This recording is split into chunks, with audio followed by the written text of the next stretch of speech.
art tends to follow a certain type of a zeitgeist, a certain type of a mindset. People tend not to just wake up and paint one picture in America that looks identical to a picture that was painted in Africa thousands of years ago. Okay, and so whenever you see a piece of art, you can best believe that it was inspired by something that was seen prior to. In fact, when you look at some of the great European artists, okay, Van Gogh and all of these types of guys, you will see a lot of their art was inspired by the so-called dark art of West Africa. There has been studies that have put the pieces of Van Gogh and others up next to pieces of traditional African cultural art in West Africa.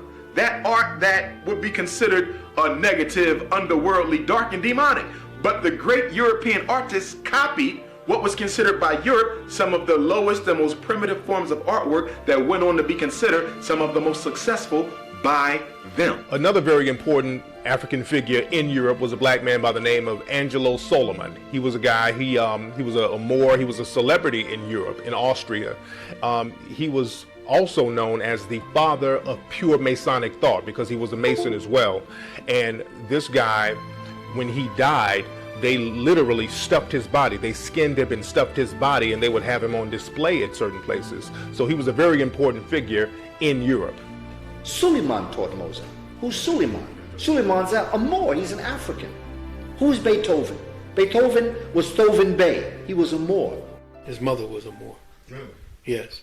And when he went deaf, that melanin kicked in. The inner eye kicked in. He heard music better when he was deaf than he heard it otherwise. There's also another myth that he cut the webbing of his hand down to the bone so that he can get a better stretch. So there are some of the 32nd chords that he has. He plays, and most people can't play. They need like two people playing. That's why some people, in certain instances, you see two people playing Beethoven, two pianos playing Beethoven. That's because of what he did when he stretched his finger. Beethoven was called a Moor when he was growing up. Beethoven, there's a book about him called Beethoven's Hair because people were so infatuated with the texture of his hair. So that African bloodline runs real deep throughout Europe. And again, he was called a Moor, and the Moors were very important throughout Europe. And it's funny, the importance of the Moor was so deep in Europe, but we rarely hear about them in history.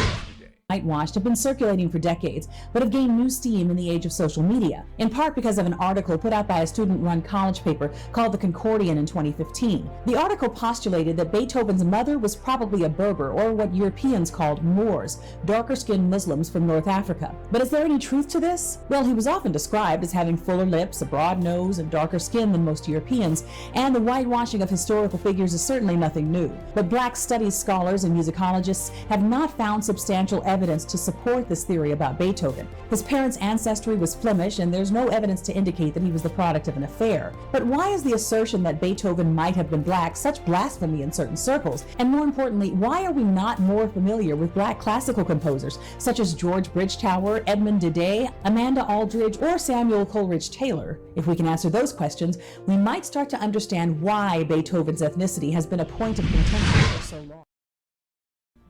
The Russian language that we know today can be attributed to a black man named Alexander Pushkin. He created the modern Russian language because they were speaking French and other types of language there. Had it not been for someone like Alexander Pushkin, Russians would be speaking French today.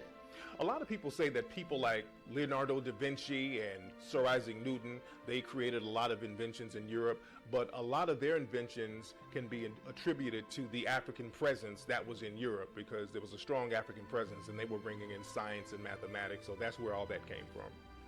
Leonardo da Vinci, Galileo, all of them studied with African people. They didn't come up with this. And when people talk about Leonardo da Vinci, the only question that I have as it relates to Leonardo da Vinci is who was his teacher?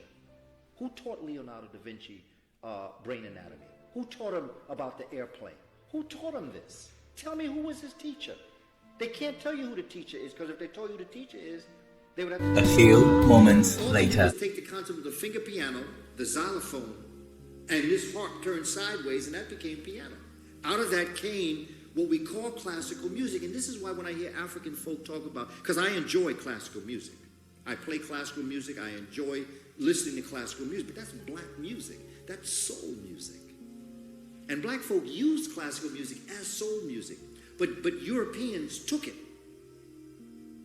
And so now when we look at what we call classical music, Tchaikovsky or Beethoven or Mozart or any of the so-called classical pianists or classical musicians, we say, oh man, that's white music. That's not white music. We don't know our history.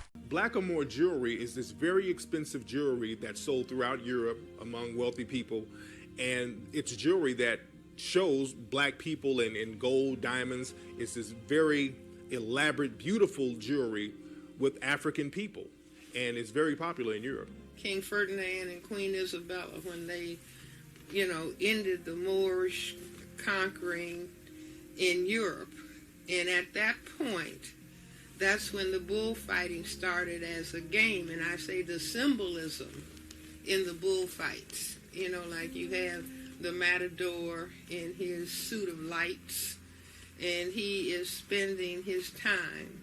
A few moments later. Wind up and it had the cymbals or it had drums, and you wind it up and it would clap. If you look at the way that monkey is dressed, the monkey would usually have on a vest, a fez. There are even some paintings of the monkey wearing a turban. So when you see the turban, we're talking about Moors. When you see black folks with turbans, so people know who the Moors are. You know the racial epithet that black folks look like monkeys. That monkey with the Moorish garb on, that's a way of them kind of low-key insulting black folks without us knowing our origin, because they know who we are. We don't know who we are.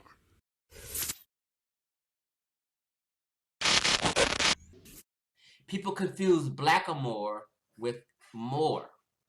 It's different. So separate the two in your mind, okay? Now, blackamoors are artwork and jewelry, right?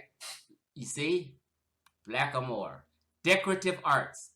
It's exotic artwork, figurines, and jewelry of very dark-skinned Africans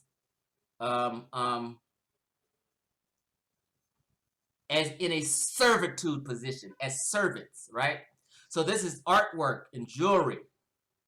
They're not saying he's a Moor. They call these people blackamoors as an insulting word. So if somebody says blackamoor, it's kind of an insult, but kind of not, but it's kind of an insult. They don't mean Moor. It's a different thing that came around way later in the the 16th century. This is after the 700 to 1400 time period. The 16th century, they just called these figurines blackamoors, and they were servants, right?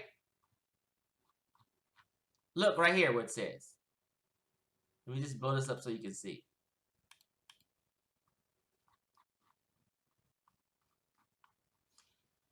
It's artwork. It's a statue right here. A typical blackamoor sculpture in a servant role. Okay?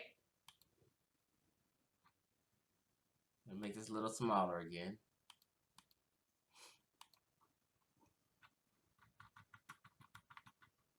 Okay, so blackamoor.